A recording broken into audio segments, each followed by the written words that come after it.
Welcome, everyone. Dr. Anthony Criniti IV here, also known as Dr. Finance, and you're on the Dr. Finance Live podcast today.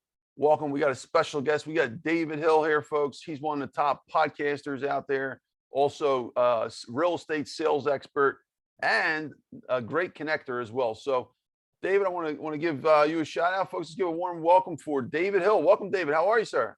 Hey, bro. I'm awesome, man. Thanks for having me. Appreciate you having me on the show, man. This is an honor. This is super cool. An honor to have you here as well, David. And David is also a Clubhouse colleague as well. We've run a lot of big stages together. So appreciate sharing the stage with you plenty of times, David, and welcome. Yeah, man. It's where we met, is on Clubhouse. It's pretty wild.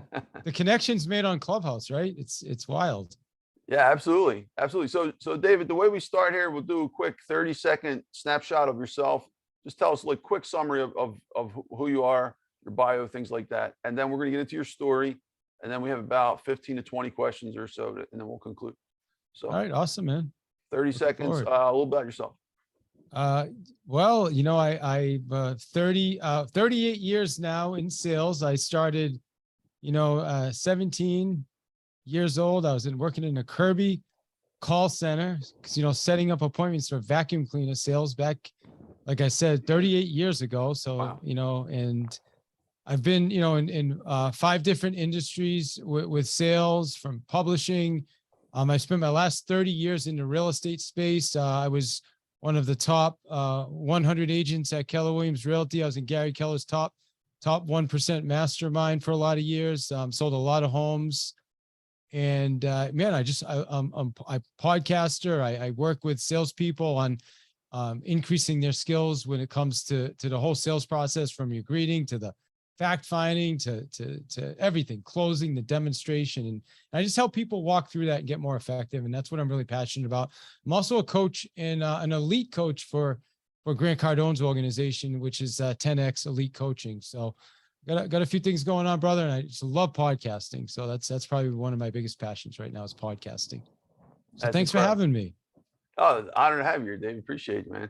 Yeah, I mean, this is the great thing about like taking a connection offline and eventually, becoming friends with them and stuff too. So this is a testimony to how you should properly network. Most people network and they're just like collecting numbers, but it's so much more than that. It's about like finding the right friends and collaborating with them in the right ways and helping them out. So absolutely. Thank you, David. David, love to get your story. So let's take it back. Where were you originally from?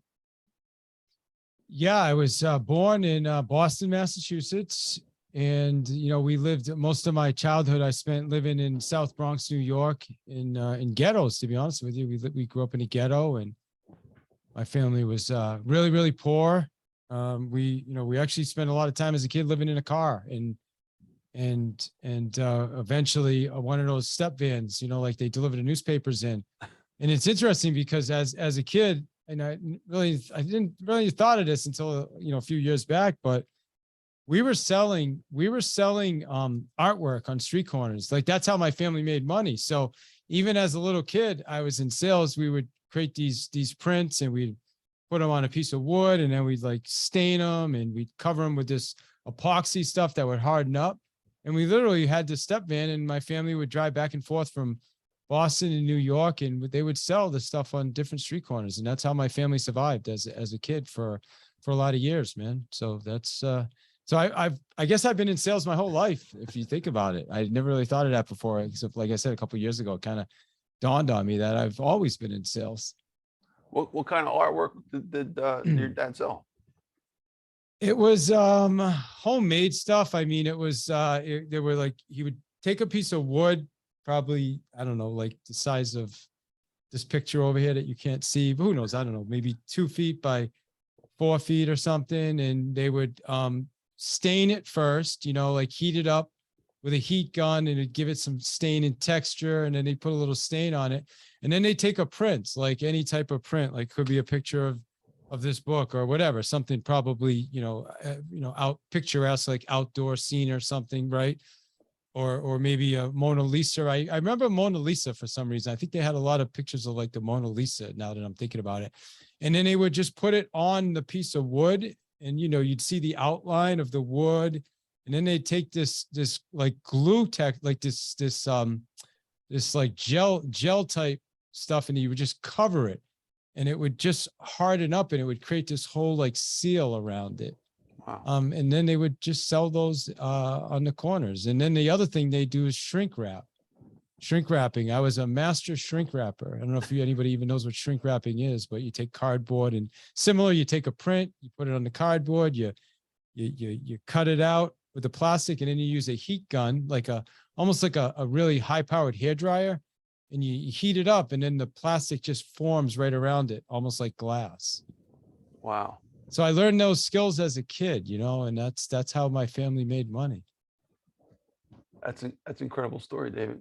So you grew up basically South Bronx, actually not too far from me. I'm in South Philadelphia originally. So very similar, South Bronx, South Philadelphia.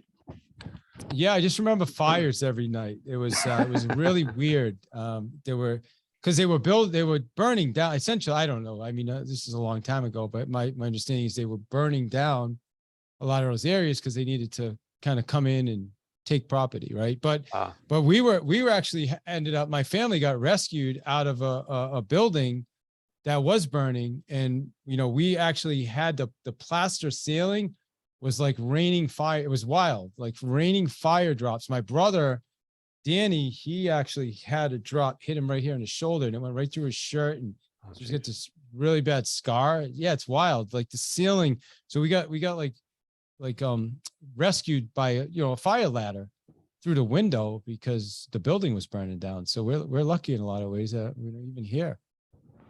So at what point did you want to move up to Massachusetts?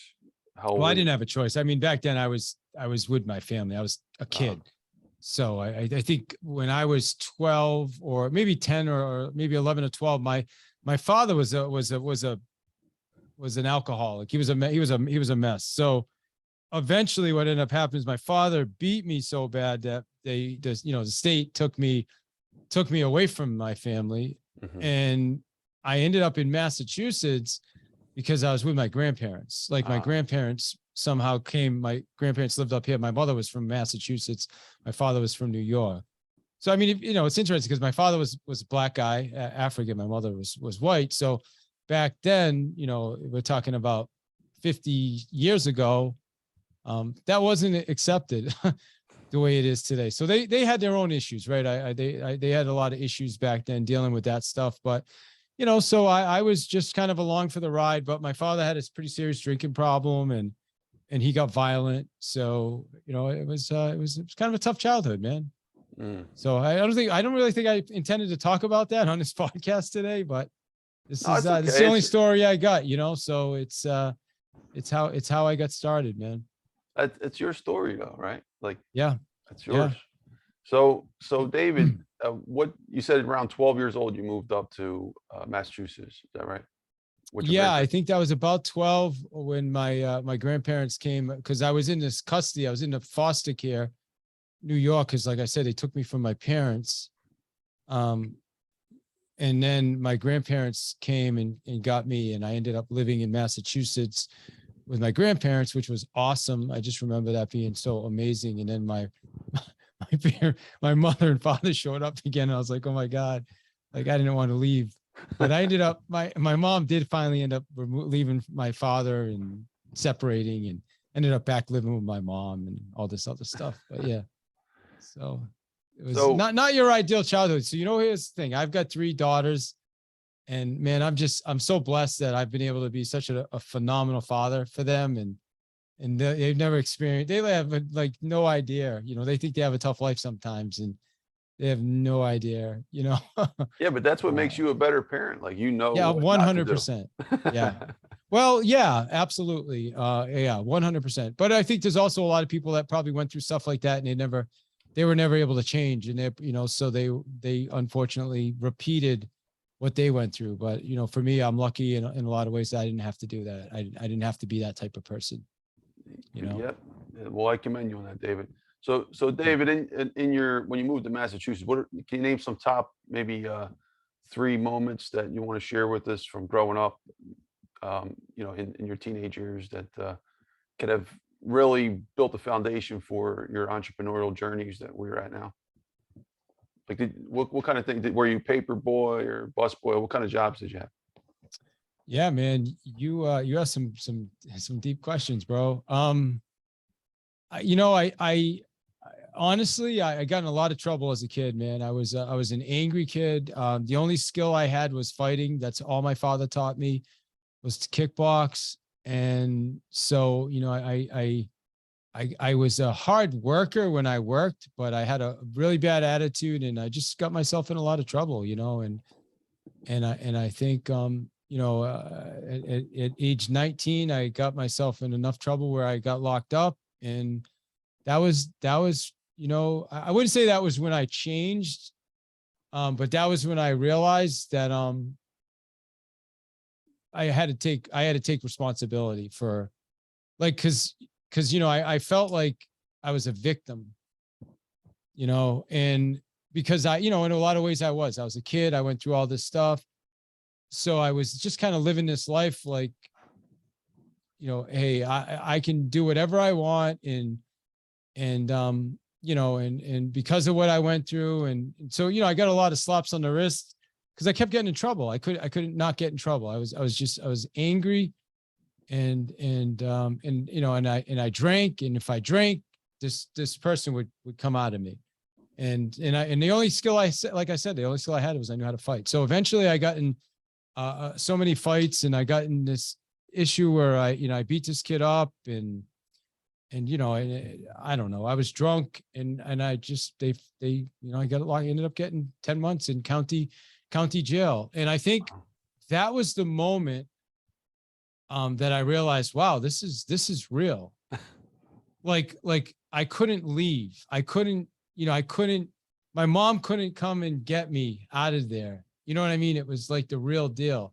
And then I was in there with people that were real criminals. Like, you know, I was a real criminal at the time too, because here I was there. But I mean, I was in there with, like, you know, like thieves and you know, just people doing crazy stuff, rapists and all kinds of weird stuff. And that was when I was like, okay, wow. So you know, I got through that, and I got out, and then I went back. You know, I decided I want to change my life. I got sober. I signed up for, because I had dropped out of school, so I signed up for what's it called, for community college, and I went and got a 2-year degree, and I just changed my life, man. So I mean, I know it's, you know, that was probably the catalyst for me that helped me change my life, you know. And now, you know, I've been sober, and, you know, I didn't stay sober at that particular time, but it was the beginning of being introduced to sobriety. I went back out, you know, drank a little bit more, got myself in a little bit more trouble, but not like the first time. And then at some point I just says, you know what, I got to change my life, or I'm just going to end up living my life in jail. You know, I got back in front of a judge in a court, and the judge was going to actually put me in jail for 3 years, but they gave me a suspended sentence. They said, if you can stay out of trouble for 3.5 years, then you don't have, you know, you just get like probation. And that was the beginning of the miracle for me, man. I was able to stay sober. That was November. I've been sober since November 7th of 2002. And now that's when my life changed, man. I mean, before that, I just, you know, I really had nothing, man. I mean, I wouldn't say I had nothing. I was just kind of more of a, just, you know, product of my childhood, almost like I hate to say, not a thug, but just, you know, just I mean, I've always been a good person, I guess. Like, I've always had a good heart, but, you know, I just didn't have skills, man. I didn't have any real skill, you know. And so You if weren't somebody did ambitious something, enough, maybe. You didn't have the ambition. yeah, I mean, my ambition was, you know, I got in trouble like in high school. Like, so I was the guy that probably was known because I got in more trouble than anybody else. So yeah, I was still standing out. I just wasn't standing out in the right ways. You know what I mean? Mm-hmm. So when I got my real estate license, well, actually I got to back way up because I mean, I'm jumping way ahead, but I went into publishing, you know, and I was selling advertising for a magazine, which is when I first started getting my life together. And I just put that same energy that I was using to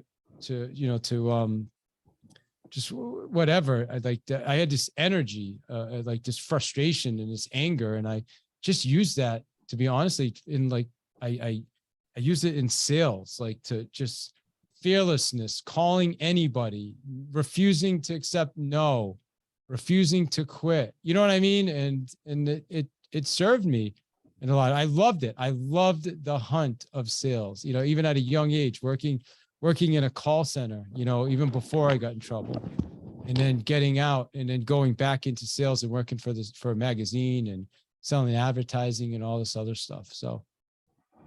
Well, as Andrew Schwarzenegger, I'm sorry, Arnold Schwarzenegger, yeah, in the Terminator, he said that anger is the most productive emotion.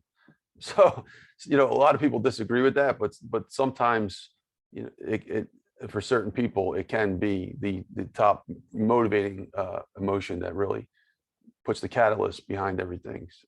So it might have been that in your case. It definitely helped me in my own life to switch it over and use it as fuel to realize that this is something that we can do some good stuff with, instead of, if you have it under control and put it on the right channel, the right stream. So yeah, I think so. I agree. My father had me doing, like the time he was most proud of me was when I hit a kid with a, he gave me this little statue. This kid in the neighborhood was picking on me. He was picking on everybody in the neighborhood. He's a big bully kid. And my father gave me this little statue in a like this my water bottle, but it was put it in one of those bags that used to put like the 40 ounces in. And he said, I want you to club that guy. And if you don't, I'm going to mess you up. Like, this is what my father would. He would mess me up, right? Like he would, I'm not going to swear on your podcast, but so I went out and the kid came at me and I swung and I hit him and he fell on the road. And I was like, oh my God, it was the scariest thing in my life. I didn't even know what to do. I ran back in the house and then the cops showed up, a couple minutes later. And that was the first time I got in trouble. I didn't think I really got in trouble. Like they did, they came, they took me to like juvenile, but I didn't even know what I was doing. I only did follow my father's instructions. You know what I mean? And I felt bad, but that was the first time I had any run-in. But that's, that was, so those are the types of things I dealt with as a kid. But you're right. I had to figure out how to channel all that anger. And the other thing I had to figure out, Tony, was how to cope, how to communicate, right? Because I didn't have any skills.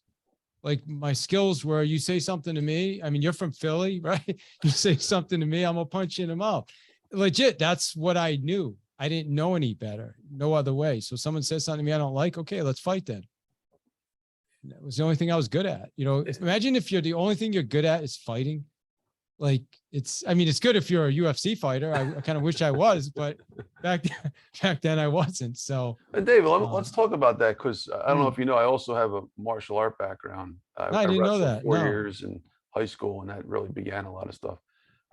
So growing up here in South Philly, it was kind of the way too. And going back to the prior conversation, what role did I saw on your podcast? You had a picture of you boxing and winning. Yeah. What role did boxing and these other sports that you might have taken up, I don't know if you took up other sports, did that help to control your emotions and get you on the right track where you are today? Because I know from my own experience, training with a lot of professionals, the sport of boxing and all these martial arts, opposite of what most people think, they think it makes people violent. Actually, if you go through the process, it helps you to control the anger. And most of those people are the most peaceful people I've ever met, the ones who are masters of it. So any thoughts on that and how it's affected your life? Well, here's what I would say. For me, because of my extreme situation, I think I was a very broken individual. And I think that's what makes me what I am today, because of how broken I should either be in prison or dead. That's probably the reality, is where I come from.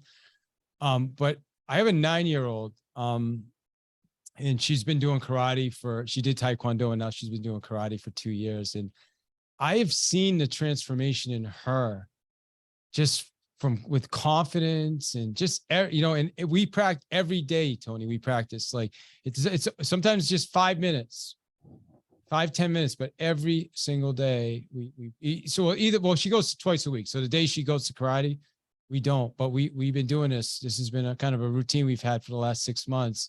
It's just been amazing. And I've watched the growth and her strength and her confidence, and even the way she talks louder and carries herself. And so I think, like, to your point, she is a good-hearted, caring, nurturing, smart girl. Like, she's amazing. My 9-year-old's phenomenal. All my daughters are phenomenal. I have 3 daughters. They're all phenomenal. Every one of them. My oldest daughter does fantastic life she put together for herself, and my grandkids, and just amazing. But I mean, just bringing her through that process, like I said, has helped her in so many different areas, or not just fitness. Like, she's on the treadmill now. She's running. She got COVID, I think, had a little bit of an impact on her, sitting around, not in school for almost 2 years. A lot of the kids went through that. Mm-hmm. But I'll tell you, the martial arts has made such a difference in her life, and such a good investment, Tony, in the karate for her. And my littlest one, she's a little dancer. She's just a little dancer, and she's got a ton of energy, and she's funny.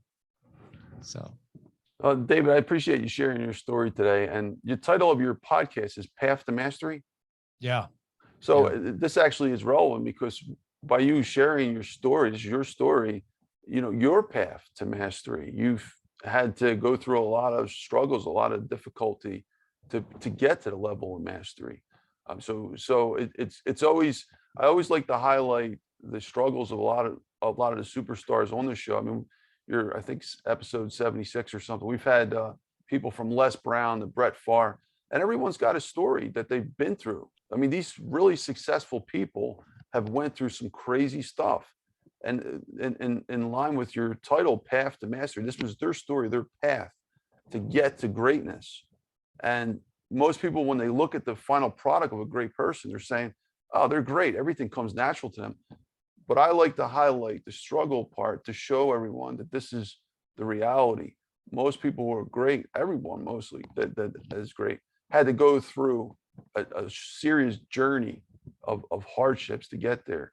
And it's about keeping up, being persistent, keep fighting, and going for your dreams, and not to give up. I think that's the positive message to this. So you're a testimony to this. You're here, and you're doing fascinating, great things. I mean, you're connected with some very highly successful people, and they love you. So you've won their hearts. Well, I'll tell you, if there's anything that I am, it's I'm genuine.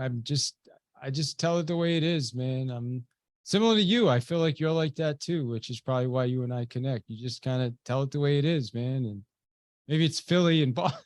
It's kind of similar, right? And I think people appreciate that, man.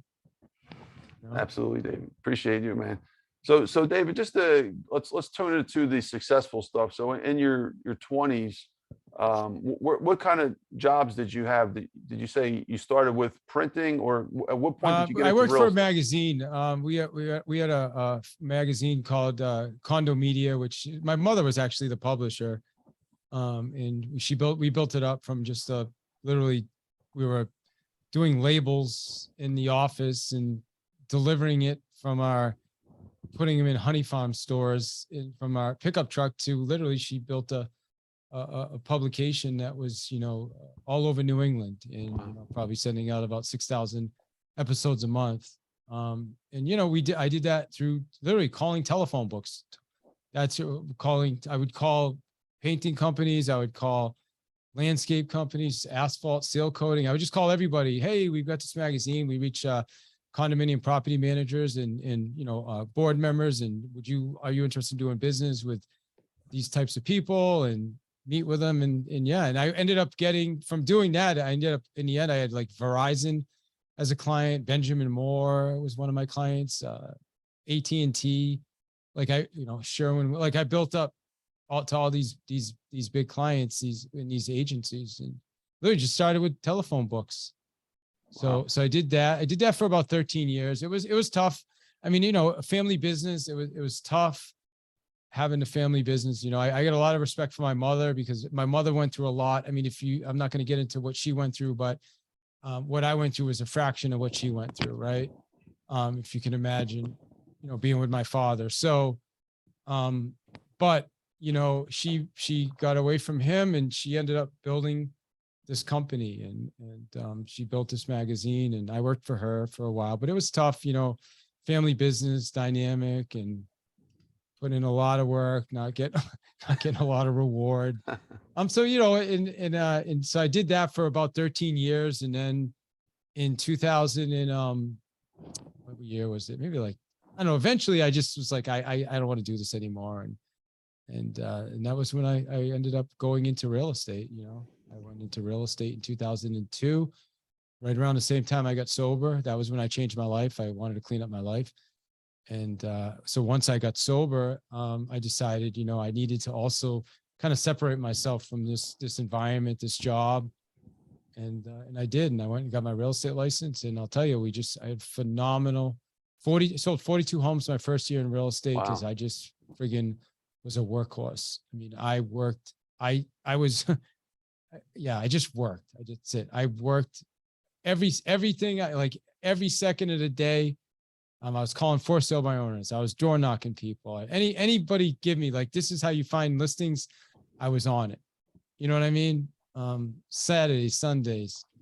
And that was it. I didn't know anything else, man. I just knew how to work, you know? So I Yeah, just but you kept sold focusing. over 1,000 homes, I think, right? Yeah, I sold total my team. Ended up building a team, and our team was selling about 120 houses a year, anywhere from 90 to 120. We did that for a lot of years. So as a team, we sold over 1,100 homes, my teams and myself. Wow.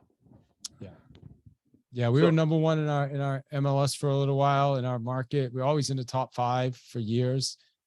And, you know, so yeah, it was awesome. It was fun, and real estate opened a lot of doors for me in other areas.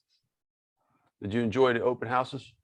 No, not at all. Well, I'll tell you, it's funny. In the end, I somebody taught me how to do open houses in the end. So if you're a realtor and you're listening to this, nobody ever told me this until maybe, I don't know. I think I left in real estate. I left real estate sales full-time about 2 years ago, but, about 4 years ago, someone's like, hey, when you're at an open house, you should be auditioning to be the listing agent of the person coming in.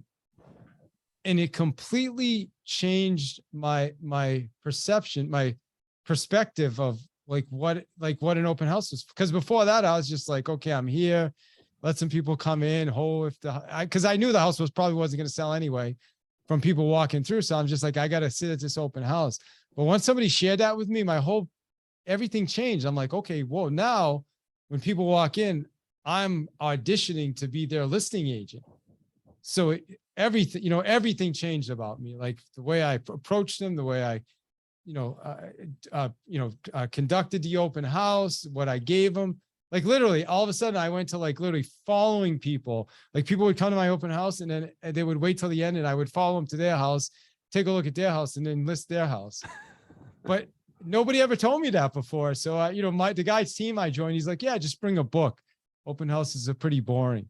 And so that's what I did, although I was good at getting listings, I didn't really love doing open houses. So it's an interesting question. That's a brilliant little tip right there, what you just said. And I think it ties really into the essence of how to properly market. Like when you network, when you get a lot of these clients, you can become friends with them. And that's how the most successful people really who do the sales part of real estate, they have a network of just friends that they've built from getting to know these people, getting to know all the people that walk through the open house and having conversations with them. And then when the time is right, you're the first person that they call because they know them, they like them, they trust them. Yeah. So it's definitely, if you have a bad reputation in real estate, it's going to be hard for you. 100%. It's everybody knows everybody. You know who the difficult ones are. You know who the ones with no integrity are. It follows you, and it makes it really challenging. I was, like I said, one of the top in my market for a lot of years. I only focused on listings. 2009, I only did listings. And so people would call me, right? When you're the listing agent, you have the inventory, right? So you have inventory, you're in control. So as soon as I would see people calling, oh my God, this guy, like, you just know. And then other people like Lee Joseph's an example. She's an agent in our market, Lee Joseph. If Lee Joseph calls, I'm like, this is a good call. You know what I mean? You just know. It's like, okay. It's like Tim Story calls. I don't care what I'm doing. I figure out how to answer my phone, right? It's similar, you know, same thing in real estate, you know, and then you got the other ones, like, you want nothing to do with them because you just know it's not going to go well, you know, but you also have to have integrity, and you do have fiduciary responsibility in any business. So yeah, it's a great point, because it's a small network. It's small, it's community, you know, and everybody knows everybody, you know. You burn somebody and it follows you. Great points. Thank you, David. So David, you want to just maybe move us forward to finish the story? What are you doing to present? Can you make the bridge from the time you were, you left and started doing real estate sales to now? What are you doing now that is very different? You said 2 years ago you stopped doing sales. So what are you doing? Yeah, I mean, right now I work with salespeople. I train and I coach salespeople on becoming more effective with everything I've done. You know, I wrote a book, the Sales Playbook, which is the 11 simple strategies to close more sales. And it's everything from, you know, how to greet people, you know, from the greeting. Because if you don't have the right greeting, you're not even going to get to the next step, because people are going to be like, I don't want to deal with this person, right? I think a lot of us don't realize that. And then, you know, especially when you're talking to somebody that, like, you don't know yet, there's no relationship. And in fact finding, I help people with asking great questions and, you know, really being able to dig deep, the sales process. So, I mean, that's where most of my time spent right now, Tony, is, you know, in working with other salespeople, helping them come a lot more effective. And I also, I love podcasting. So I do a podcast. It's called Path to Mastery. I've been able to get some phenomenal guests, as you know, and I use the same exact strategies. Like, everything in this book right here is how I got Gary V on my podcast, Mel Robbins on my podcast, you know, Brian Tracy, so many, like, I mean, we're on episode 297, I think, right now. And, you know, most of the people that have been on my podcast have been the same exact skills I used to sell 1,100 homes. And before that, sell advertising. And before that, sell, you know, Kirby vacuum cleaners and everything else we did throughout my, sales career, you know? So that's interesting, David. So you learned a lot from sales, and now are applying it to your new passions, your new purposes, your podcast and coaching, things like that. But you've taken these skills from your past and refined them, and this is what has helped you to really grow forward. Would you say, right? Yeah, I mean, I think a lot of them are the skills that I use to sell are the same skills that I use to connect with people and you know, and follow up with people and ask the right questions. I think one of the things that I've really spent a lot of energy and time on in the last 10 years of my life is getting really curious, getting really good at asking questions and digging deeper. And one of the things I've learned from Grant, which is why I'm so, I guess, I'm trying to think of the right word. Like, like, to me, I'm just like drawn towards Grant because they're just so real in the way they approach things. And, you know, he's got a philosophy like no one thing kills a deal, which I love. You know, they also talk about asking hard questions, which are kind of things I've done anyway, but I just hadn't thought about it at that level. You know, like, be willing to ask the questions no one else is willing to ask. Like the best podcast, like you're doing a great job asking me questions. Thank you. The stuff I'm telling you right now, I've never told. Well, that's not true. There's been one other podcast where I've even talked about my childhood. But, you know, asking the questions that get the real answers, that get a deep, and this is the same thing with sales, Tony. You want to be good at sales, you got to be willing to ask people the questions that no one else is asking them. and they're going to remember, and they're going to connect with you, and they're going to feel more of a connection, and they're going to want to work with you because of it. And I think that's probably what's helped me more than anything else. Besides, I feel like I'm a good presenter. I've been doing it a long time, but beyond just that, I think a lot of salespeople are good. A lot of salespeople are good bullshit artists, right? But are you authentic, and do you really care? And I think when you're willing to ask hard questions and get people a little uncomfortable because you want to help them, people appreciate that. And I've had people literally say, wow, I feel like I'm more clear now on what I'm doing because of you bringing me through that, those questions. And sometimes people like, you know what, that doesn't even make sense anymore now. Like, I don't even think I want to sell my house, or I don't even think I want to coach anymore. I just, because, you help with clarity. That's brilliant. Thank you, David. Appreciate that. Right on point. So David, just to bring it again to present, that you've been doing this for about 2 years now. You've basically been doing a lot of sales coaching, and then the podcasting, and we're going to talk about your podcast and your book in just a moment. But I've actually been coaching since I've been coaching for longer than that. I was coaching for Keller Williams okay. I've been full, like this has been like I've transitioned out of real estate sales about 2 years ago, but I've been trained. I got certified in 2013 to train. So I was one of Keller Williams University instructors. I used to go around the country and teach their curriculum. But I was still selling real estate full time too at the same time. And then I got into their coaching, their MAPS coaching program, and was going through all their coaching skills camps and all that other stuff. So I've been doing it for a little while, probably longer than a lot of people even realize. But the last 2 years, I've really said, okay, you know what? I'm gonna transition from the real estate sales into doing what I'm actually passionate about and what I love doing. Okay. COVID was actually what created that for me.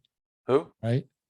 COVID. COVID. Yeah. Yeah. Because, COVID, everything got shut down. And I'm like, okay, well, it's a lot harder to show houses now and sell houses and meet people. So I said, what a perfect opportunity to make the transition I've been thinking about doing for so long. So. Yeah, COVID, same here, really pushed me into full gear for what I'm here to do. So thank you, David. It's amazing. Sometimes all we need is that right opportunity. Most people won't call it an opportunity, they'll call it an obstacle, but it's the right opportunity to change our life. I was talking to Bob Bodine today about this today on the phone, and he said, a lot of the things that most people think of as problems, really, it's all about managing. See, instead of we're talking about strategic planning. So most people spend a lot of time strategic planning, which I was a financial planner for many years. There's nothing wrong with that. But at the same time, if you plan too much, you're going to miss all the opportunities. There's thousands, billions, infinite amount of opportunities right now in front of us.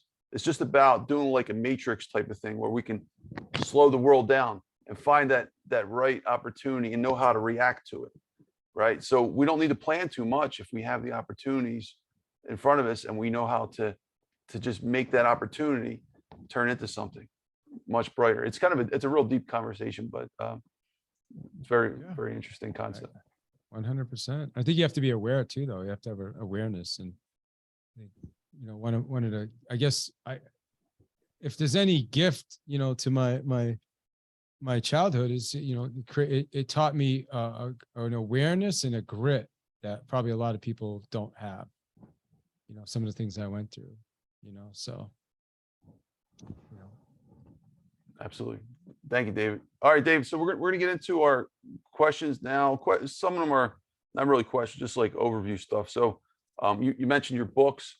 So now I'd like to just do a quick overview of your books. If you want to tell us how many books you've had, the names, maybe a little bit about each one, just so the audience knows if they're interested and where they can. Yeah. So the first book is it's called it's a 90-minute book, and it's called a 90-minute book because it takes 90 minutes to read it.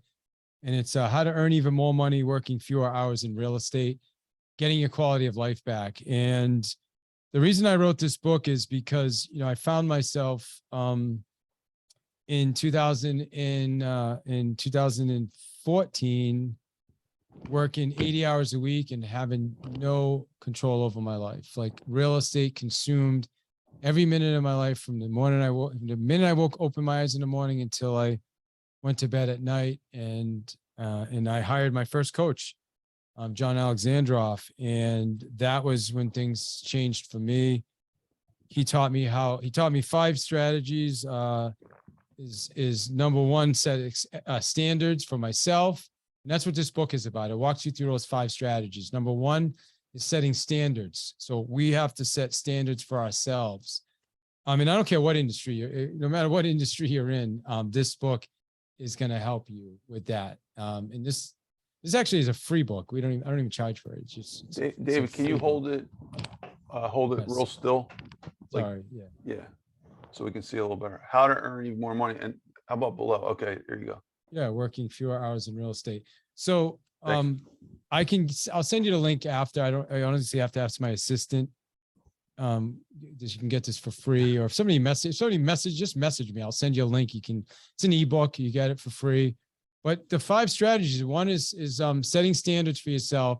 Number 2 is setting expectations with the world. So once you've set standards for yourself, now you have to put them out to the world as expectations, right? So those are your first 2. And then the next one is literally just figuring out, okay, well, what is my time worth? Right? Like, I was doing all kinds of stuff. I was spending 3 hours on the weekends mowing my lawn because I didn't realize I could hire somebody for $45 to mow my lawn. So I just on autopilot did it every other week, when I realized, wow, I just could get 6 hours a month back of my life for $90. And so, that was just one example, but there's so many examples of that started showing up in my life and in my business. And then, then the next step is, once you figure out what your hourly rate is, you simply make a commitment that I refuse to do anything that's not worth my hourly rate. So let's say at the time, I think I was making about $125 an hour or something. I should have been making more, but based on the amount of hours I was working, that's about what I was making, I think, at the time. But I was doing $15 an hour work, not even realizing. Like someone would bring me a file, and I'd spend an hour and a half doing a file paperwork and thinking I'm saving money by not having an assistant at $15 an hour, but not realizing that if I'm doing $15 an hour work, I'm actually losing $110 every hour that I'm doing that work. So this book helps with a lot of that. And then the final step is just setting up a time blocked calendar. So I'm a very structured type of person. So I have a time block calendar. So everything goes in my calendar, and I for the most part, I stick to my calendar probably 90% of the time. So that's what this book's all about. And then my second book, this is actually my first book, is the Sales Playbook, which is on Amazon, or you can get a free, it's not free, actually. You can get it's a ebook, but it actually opens in a real ebook reader. It's only $4.97 right now. If you buy it on Amazon, it's $20. But if you want an ebook, it's $4.97. Go to simplesalesbook.com. Simplesalesbook.com. And it's the 11 simple strategies to close more sales. And I mean, there's nothing complicated in here. You guys can probably tell I'm not a super complicated type of guy. I just stay, structured on fundamentals, right? If you focus on fundamentals, man, you can be massively successful. I think that's the other thing that kind of attracts me to Grant. Grant's a billionaire. Right? He's worth over $5 billion with he's got a $5 billion real estate portfolio. And he just fundamentally does the right things. Like, right. I wouldn't say, I look up to him because I think, he's kind of like me. Just a grinder. Like, the guy outworks everybody. He just keeps showing up and just fundamentally focuses on the right things. And that's what I like to do. We gotta text him this interview as soon as we're done. Let him know how much plugs we gave him. Yeah. He knows. I think he knows. I signed up as a licensee, and I've met him a couple times. He's actually a good guy. I mean, I know he shows up like kind of like he shows up as a showman is what he does. He's a professional. He knows what he's doing, but he's actually super chill. If you meet him in person, really, really chill, cool, down to earth guy. I've had a chance to hang out with him a couple times. Yeah, we're going to talk about your licensee thing in a little bit. But is that for your books? That's it, just the two right there, David? Yeah. For now, that's all we got is just the two. But we also have a podcast with, we're going to start doing something with that podcast. Those 292 episodes. There's a lot there too, which I'm learning is there's a lot of opportunity in there. Yeah, David, that's actually the next question. So if you want to tell us a little about your podcast, the name, and then who you've interviewed, what you talk about, things like that, the general message of it. Yeah, the podcast is called Path to Mastery, and it honestly started to promote this book. I mean, that was why I originally started the podcast, was just to kind of get some, some people familiar, aware of my book. And then I just loved the podcasting, I enjoyed the podcasting, I think more than trying to sell books. Right. I used to go around though. I did a tour in the beginning, and I went around and I taught, and, I'd have 200 people would buy, everybody would buy a book, and then I'd teach a workshop based off the book. And I still love doing that. I don't do it as much as I used to, but I still podcast. But it's Path to Mastery. Again, it started as a kind of like a sales training type, and then it just kind of evolved into personal development. Like I want to help people in so many different ways to get from where they are to wherever they want to go. And we started off I'd say more in the real estate space, and now I've kind of opened it up to more like general sales. So we've had Gary V came in. We've had Mel Robbins, Brian Tracy, Chris Voss twice. Grant's been on twice. Tim Story, just so many people. I'm missing so many people that are just awesome that I've had on the podcast. Tom Hopkins was fun. Tom Hopkins was my idol. I don't even know. Do you know who he is by chance? Yeah. Yeah. The real estate trainer. Yeah. I'd love to get him on too as well. He's retired now. He was my idol because I used to drive around and listen to his CDs when I first got my real estate license. And it was so wild listening to it. And then to have him on my podcast, 17 years later or whenever it was pretty wild. So yeah, just so many good people I've had the chance to connect with and spend time with and learn from, and just kind of get their perspective on success and what makes them successful. And, I interviewed a guy today. It was awesome on YouTube. He does Google. He's a Google ads expert, super cool guy. And, he talked to us about, how to effectively, create an ad and what not to do. And so, I look at it, and I even said to him, like, dude, you're giving me free coaching right now. Thank you for this. I appreciate it. Because that's what I'm just asking questions because I want to learn. So I left that interview with a whole list of, okay, now I know how to run better, an ad on YouTube if I want to, a better ad, and like some things to focus on. And I get to share that with the world, with all the people that listen to my podcast. It's super cool. And then obviously if they want more, I'm a believer in, when you pay attention. I still believe in that philosophy. So I think there's some free stuff out there, but free only gets you so far. If you're trying to live on only free stuff, I just feel like you're gonna hit a ceiling, and it's gonna be a low ceiling. And if you really want to get to the next level, you got to hire great people like Tony and like people that are doing what you want to do, and like the YouTube guy. Because I said, listen, you're getting some great stuff right here now. His name's Ivan, but you know what? You should reach out to Ivan and look at some of his programs, and then you're going to get it all. I think one of the challenges we see today is too many people. Everybody's looking for everything free. Nobody wants to, invest. I think we have to invest in ourselves, Tony. I think it was something I learned. I wasn't taught to do that. Yeah, same here. They coming from humble stock. It's like I think most people are taught, especially people all the way at the bottom, to have a goal to get their kids to college. You want to learn, go to college, go get your degree, right? And but there's so much more to it than just that. It's about investing in yourself. It doesn't necessarily have to be in academia, right? Like I went to the highest level of academia and taught for 10 years as well. But there's more to it. There's that's why this whole realm, since the Clubhouse time and COVID, entering this new realm, finding out a different way to think about the concept of investing yourself that Warren Buffett talks about. He always says it, but I don't think people really get what he's trying to say. It's kind of like what you were saying. Like, there are people that invest in yourself in a different way. Surround yourself with them. If you got to pay a little bit to be with them, to be mentored by them, it can go infinite, almost, so much more exponential value to what you can probably get in a university. And you can use it as a supplement. I'm not dissing the university. I'm just saying, in addition I to get a it. supplement. Yeah, 100%. Yeah. So David, thank you. Appreciate you sharing that.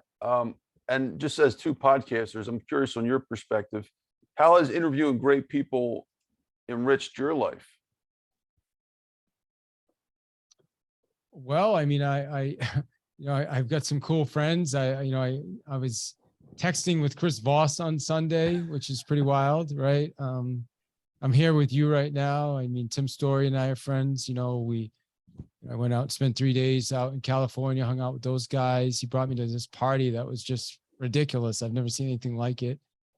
It's just cool. I mean, it's opened up a lot of doors. I mean, Grant knew who I was. I mean, I don't know if Gary V's going to remember me or not, but I was on Gary's show, and he was on, because of my podcast, I got into was on his show, Ask Gary V. You know what I mean? You made it on the show? I mean, I paid money to get there, but I got into the right room, and, and again, it brings you back to, the podcast has just created a lot of opportunities. I love doing it. And it's relationships. And, I think just what you and I are up to now, which is super cool. I love your room on Friday night and what you're doing. You've opened up my mind to really, the right word would be, I don't know if it's capitalizing or just kind of, utilizing or just making, because I have got this network of people, and I don't even think I really have been aware of the value in the network. And I think you've brought that to my attention recently. Like, wow, you text Tim Story and he comes in the room. You text Chris Voss and he's like, yeah, let's do it. I have Mel Robbins' phone. I mean, I've got people like that are doing things at such a high level, and I'm just like, yeah, that's cool. But I think there's an opportunity there. And that's what I'm really focused on now. Like, okay, how do we create something out of all this? Like, bring these people together. Cause what really occurred to me is, do you know who, also another one is, what's his name? Genius Network. Joe Polish. Joe Polish. Yeah. I have Joe Polish's phone number. I have Joe Polish's cell phone number. That's what Joe Polish did, man. He did this. That's how he built this network and became a I mean, I don't know what his net worth is, but he did very, very well for himself just by bringing people together. Oh, networking, being a great networker is an elite role. Like, you can definitely make money just on the concept alone. I mean, look at Bob Bodine. He's coming here on Friday on Clubhouse. He took that concept, and although he disagrees with the terminology of what networking means, and I understand why, but the general message is that he took the ability to know how to meet the right people and connect them with other people, and blew out the lid for the sports executive recruiting industry. He created the whole industry. He actually created the industry. And like, how to find, how hard it is to find like the NFL commissioner, or you got to go out and interview serious players. How do you get to those people? Well, he figured all that out, all because of what we're talking about, knowing the right people, how to conduct yourself, trust. And by the way, David, yeah, you're definitely onto something, but it can be a double-edged sword. If you lead someone into the wrong opportunity, that's sure. it. That whole phone book is, you might as well just throw it in the trash. Like, they're not, once you lose trust with them, that's why it's important to always try your best to serve 100%. But this is about you here. So love to hear what your thoughts are. Well, I think what you just said is right on point. I think I shared with you a story the other day. Tim's really good friends with Oprah.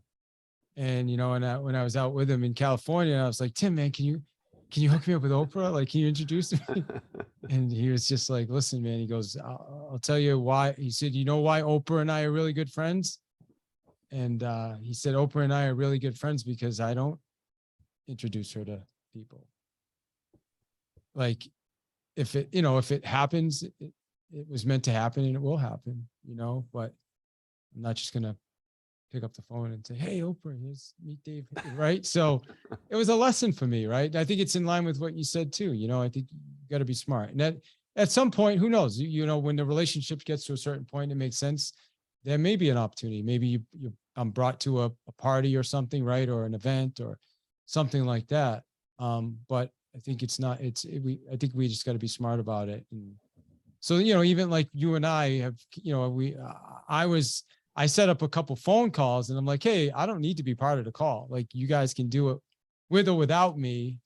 And you were like, well, you should be on the call. I'm like, well, yeah, I mean, I'll be on it, but I don't have to be on it, Tony, is my thought, right? Like, I'll let these two connect and that's cool.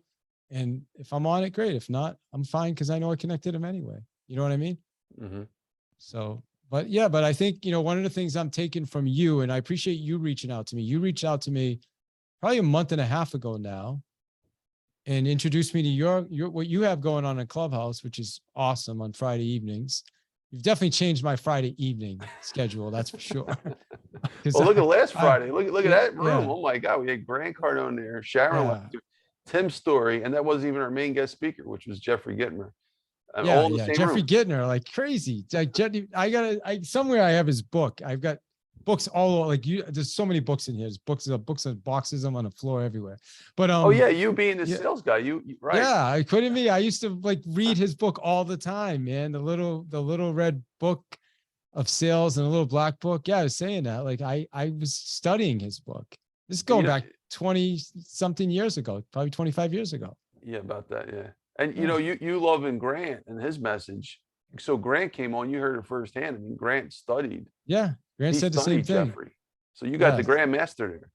Yeah, he's no joke. Yeah, absolutely, man. That was super cool. And I think he liked my joke too, man. He When I did did like that. you showed. Yeah, it I'm glad wasn't you bad, stepped right? up for that, man. That was great. Yeah. Well, that's what I do. I tell myself to do that. Like, if I'm in my head, I'm like, you know what? Like, if I'm like, cause I thought about it, I'm like, should I do this? Like, wow, that's really getting uncomfortable. And as soon as I program myself, be like, yeah, of course I should do that. What's the worst thing that can happen? And so, so I just did it. And even if it was a bad joke, you got me to cover for you. Look at me. I told 4 dad jokes in a row. Like, I read them right out the book. By the way, folks, we're talking about, just to fill you in, on Friday night, we had a stage on Clubhouse, and Jeffrey was trying to teach how humor can be brought to make you a better salesperson as well as a better speaker.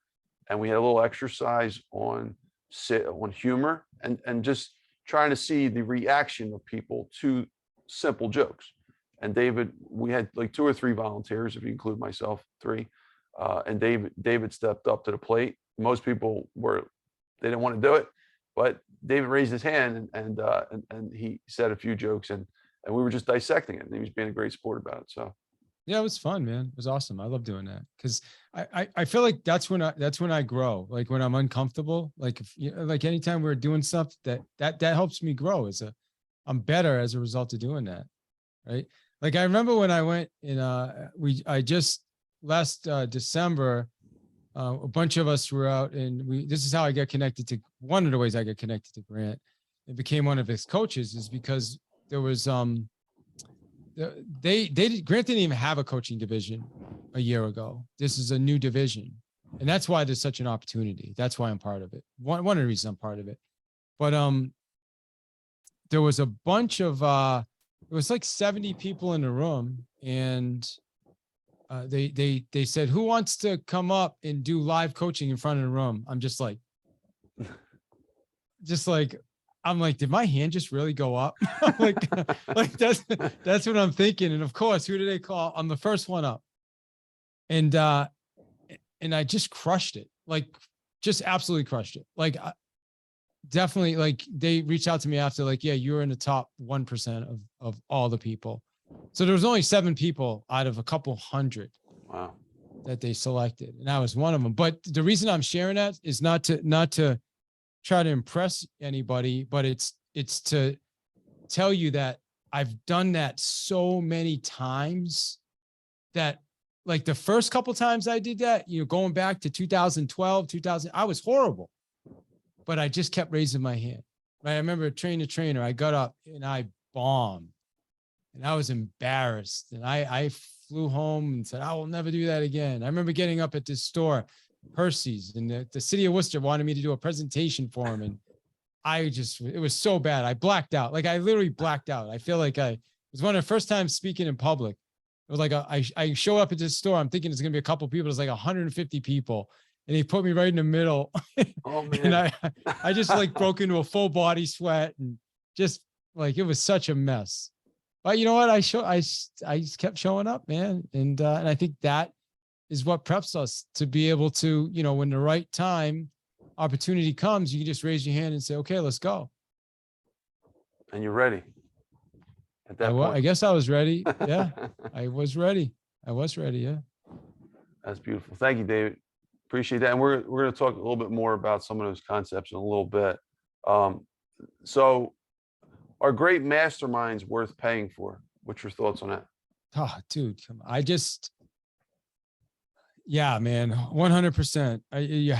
Like I said earlier, and I got this. I heard this from John Lee. Is when you pay attention. I'm sure it came from somebody, but that's where I heard it. But yeah, I mean, if I want the real information, like, I can go on YouTube and I can watch people on YouTube. I can go to Clubhouse and listen to, I don't want to bash Clubhouse but yeah, I mean, there's a lot of people on Clubhouse. Was it you that shared the quote, like about the dog? I don't remember it, so I'm gonna butcher it, so I'm not even gonna say it. But there's something like, you don't really know who the real dogs are on the other side of the microphone, right? Or something like that. Because in Clubhouse, everybody's an expert, and people sound good. Like, there's some people that sound really, really good, but then they haven't really done anything. So I think find out they're scamming people. Yeah, unfortunately, there was a lot of scams. There are a lot of scams, unfortunately. And those people pop back up. It's pretty wild, actually. This one specific person that just keeps popping back up in there. But yeah, so recently, Pat Quinn, do you know what Pat Quinn is? Pat Quinn, Peter Vargas. So Pete Vargas is 10X Stages. He's partnered with Grant in some capacity. And they do a 3-day, it's called Design Your Signature Talk. So I was out at Grant's office, and those guys came in and did a small presentation, and I left. And the next day, a couple of days later, I was at Wegmans, and the guy calls me. He's like, yeah, Peter asked me to give you a call. We've got a workshop going on next weekend out in Milwaukee, and he requested you attend. I'm like, oh, okay, that's cool. Pete Vargas asked you to call me and attend. Yeah, definitely. I'm like, okay, yeah, let me see what I can do. I'm like, tell me more about it. He's like, okay, it's this and this and this, and it's $10,000. I'm like, $10,000? He's like, yeah, 10. So he's like, so can I get you signed up? I'm like, hell no. Like, what are you talking about? But anyway, he kept talking, and long story short, I said, let me talk to my wife. It was the most unreasonable thing possible. I'm shopping. I'm going to leave to go to this event next weekend, pay 10 grand to go. But I did, I figured it out. I figured it out. And I'll tell you, beyond the type of content that I got, like, they helped me with 3 signature talks. Now I can use those signature talks anywhere. I know them. I know where they fit in a presentation. But beyond that, I became the type of person that can invest $10,000 in myself like this, right? And go to an event. Now, the value in that is, now when I'm talking to somebody else, I can help them make that decision because I'm that type of person. Right? So like, I would warrant somebody now, like, hey, I have this. this is what it costs you to do this. And it makes sense to me because I'm the type of person that does that. The same reason why I paid, spent $25,000 to, become a licensee with Grant and Joe Polish and spent, you know what I mean? So I think we have to invest in ourselves, to your question, Tony, the masterminds and getting in these rooms, because for me, it expanded me. Like before, I've never spent $25,000 on anything except, real estate. Like we bought a couple properties, but to invest $25,000 to be part of a network, I'm like, that doesn't even make sense. Yeah, David, mind if I pause you here for a second? So like we Yeah. both came from humble beginnings. The regular person, like the person, most of this planet are low income to middle income at best, right? Most of the planet is actually in poverty. Like, how do you get those kind of people to understand what we're talking about, where it doesn't make any sense from that kind of mindset, that if you connected with the right people, that it's worth spending 10 or 25 grand to go hang out with somebody for a week. A lot of people don't really get that until they do it. Like I did Jack Canfield mastermind a couple years ago, and like that was like life transforming, and that was virtual. So physical, I'm sure, would have been 100 times more effective, but look what virtual did. And was it worth it? Absolutely. But how do you explain it to other people who they're not in that mindset? They'll spend 100 grand on college, like that, for 4 years, but they don't understand how $10,000 can get you in the right door with the right people and the right information. I mean, that's a good question, man. I would say you just have to, I think everybody has their own journey. And, at some point, I think, it's going to make sense. And if you can figure it out, I personally, I wouldn't tell you to put, if you have if you can invest $10,000 in an event, then do it. If you can't, then figure out how to be creative, to figure out how to bring enough value to these people where they'll let you into the event without paying $10,000, right? Like I know a guy who got into events because he offered to help, he offered to do things, he offered to, do this for this, he did work for this person, said, I'm going to do this for you. I'm going to build this site for you. I'm going to, give you this marketing. I'm going to run ads, which then got him into the event and got him into the room with the people. Right. And then once he's in the room with the people, now his business starts growing up. So he was creative enough of a way to figure out, because he didn't have the $10,000 or the $25,000 in this case to get into that room. Get in the door. You know what I mean? So I think we have to be, first off, you have to be open to it, because a lot of, if you're listening to this podcast, obviously you're open to it, right? You want more. If you're listening to this right now, I mean, that's reality. You're not so yeah. You may not have the money, but you can figure it out, figure out how to come up with it, figure out how to bring enough value to other people. It's a great question. I mean, I probably need to think more on it. Hopefully my answer helped a little bit, but that's great. Yeah. I mean, I think just you got to figure out how to get in those rooms and the mindset. I don't know. It's great. I'm going to be thinking about that, because there's a lot of people that really could benefit from that. We grew up really, really poor. Me standing here talking to you, I don't know that, it's a miracle. I'm a miracle to be on your podcast and to live in the house I live in and everything else that we've been blessed with.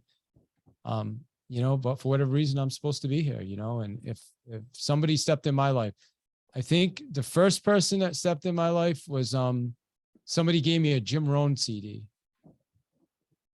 Somebody gave me a Jim Rohn CD, and I listened to it, and it blew my mind. It's like, wow. And that was what kind of opened the door for me.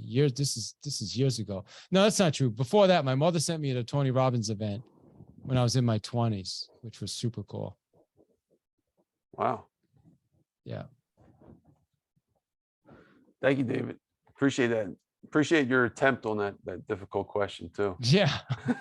I'll have to re-listen to this and see if I did okay. I might have done all right. I think the example of working your way in is probably good. Here's a Yeah, great good question. follow-up story to that, though. And folks, if you want to listen to it, check out the interview I did with John Kovac. John works with Eric Swanson, part of the 13 Steps, the richest book series I'm a part of right now for Napoleon Hill. He told his story about masterminds. He's like a mastermind expert, and he saved up all his money to get, I think it was like 10 grand or whatever that number was, and did all these crazy jobs and figured out a way to get that 10 grand. It took him a while, and he got himself in the door when he didn't have money, and somehow he worked his way up, and through connections and the bonds he made from that mastermind. I mean, right now he's in masterminds with Eric Swanson right now, who used to be Brian Tracy's top guy, for free because he's helping Eric now. Like, he's a perfect example, kind of what you were saying.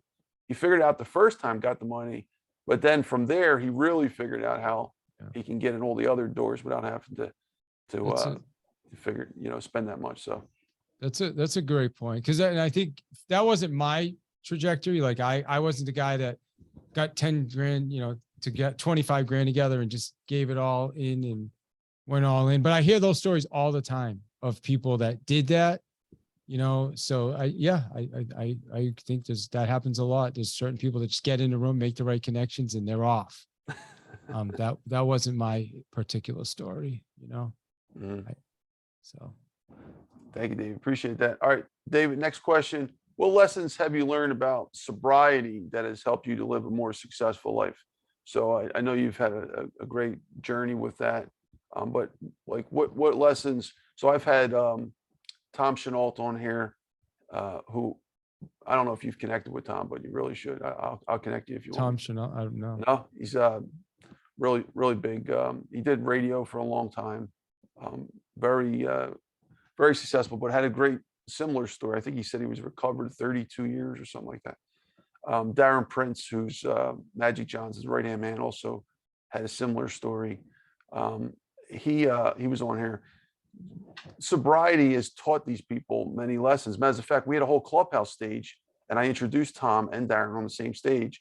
It was about how addiction can be, how you make addiction, conquer addiction, and make yourself have a successful life.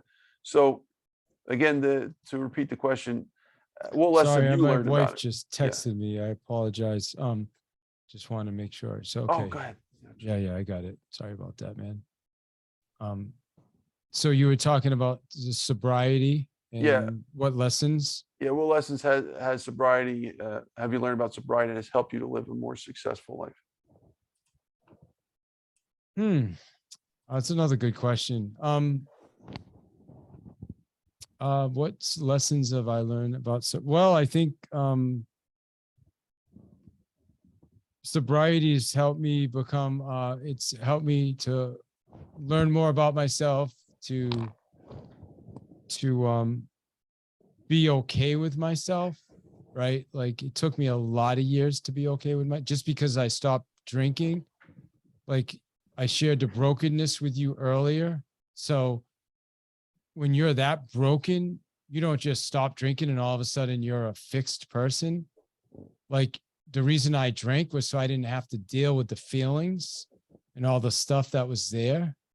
So once I stopped drinking, now I'm stuck with all this stuff, all this baggage. And I think sobriety just helped me, understand myself, learn and again, this has been, I'm going on 20 years. And it took, honestly, every year I'm like, wow. I think it's funny. Cause we get coins. I'm still very involved. I go to 3 meetings a week still.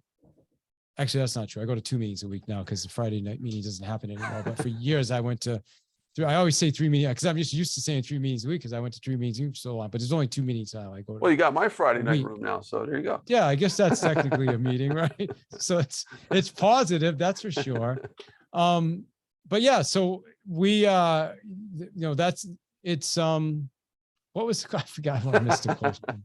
What was the question again? Basically, what have you learned about? You were answering. Okay. What have you learned about being sober? Does it help make your life better? I forget what I was talking about though. How I get to the Friday night meetings, 3 meetings a week. But yeah, I mean, it's helped me with awareness. It's helped me become a better person. Start to know myself, help other people. I think, one of the things we learned in sobriety is, if you, like when I'm in a funk, the best thing I can do is help somebody else. Like that is going to get me out of the funk so fast. So I have to get out there. They say, in order to keep it, you have to give it away. I think I could do more of that now. I think I'm so focused on my business. So I probably need to invest more time in that. Is that what the AA? Because I've heard that from, I believe, Darren and Tom and a few others before. I'm not sure. They keep saying I'm not that. sure if it's an AA principle or not. I know it's one of the sayings you hear. There's a lot of sayings you hear around like the halls and stuff, But yeah, I mean, so we just, because the 12th step is serving others. It's helping the next guy. You know what I mean? So, and the reason it's the 12th step, because there's this 12-step program, and you can't help somebody until you've gone through all the other steps, because you're a mess until you get there. So once you've gone through all the steps and you start to clean yourself up, then you got to get out there and you got to serve other people and help other people. And I think that's what the program has given me more. And it's taught me to be a phenomenal father, a phenomenal husband, a leader. It's given me empathy.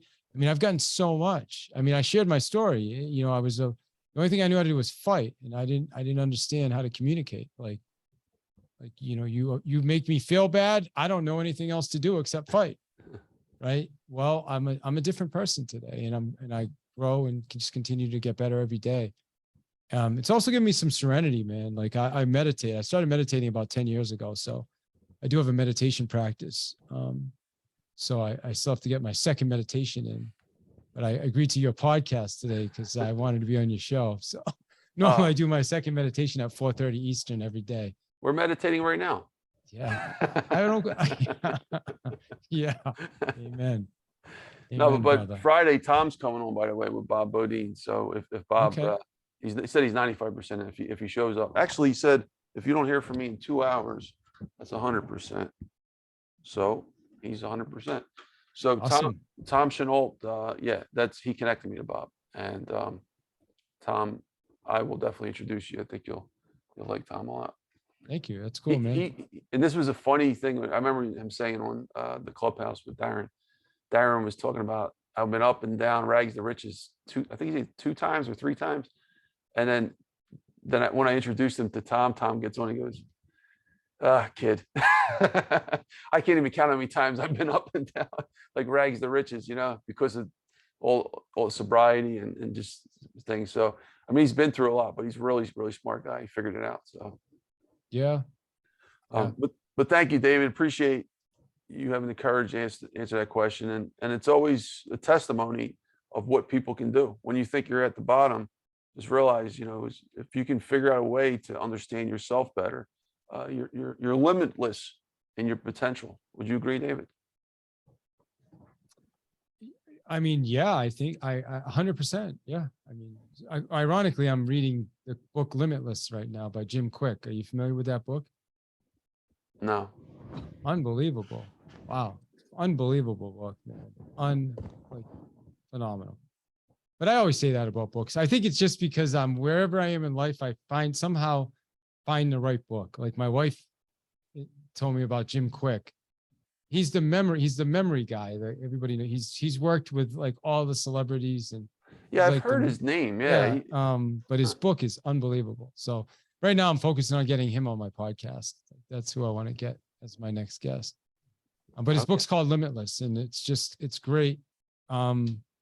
When you start to think like that, but you don't, when you first get sober, or you're not thinking like that, right? Yeah. Right. Like I coach for Grant. I have a handful of clients for Grant, and one of the things we talk about first is 10xing their goals. So people show up and they say, well, what's your goal? Well, I want to make 200,000 next year. Awesome. So we're gonna 10x that. And 2 million, it makes no sense whatsoever to them. I'm like, well, it makes no sense right now, but as we continue doing things and we continue showing up and we continue taking these actions, it's going to start making sense. So I don't want you to. So in my mind, that's what the limitless what you just said, limitless, like it made no sense to me. I was just trying to stay out of trouble when I first got sober, right? I just didn't want to get any trouble anymore. But now it's like, wow, I realized there's so much potential. That's beautiful. Thank you, David. David, the next question. By the way, are you working? I just want to get clarity. Are you working with EXP in any capacity? I'm a licensed agent with EXP Realty. Okay, and that's a Grant Cardone licensee? No. I am separate? an independent contractor. Yeah, so I am a Grant Cardone licensee, but Okay. I am a real estate agent. I keep my real estate agent license. I'm sorry, I keep my real estate license at EXP Realty. So I still have a broker's license, and it's at EXP Realty, which I love EXP Realty. It's an amazing company, by the way. Yeah, because Grant's doing some things with that. We had Lisa Copeland on here a few weeks back, and Well, Elena's doing. Yeah, I mean, Grant actually is doing some stuff too, but Elena's an agent at EXP. So you want to tell us a little bit about your role with EXP, and then also the Grant Cardone licensee role that you have as well. Yeah, I mean, at EXP, I really just, that's where I hold my real estate license. I don't have. I mean, I'm a coach at Success, which is their brand. I'm one of their coaches. Although yeah. So I mean, but that's it. Jarek Robbins is who I introduced you to. Jarek's a friend of mine.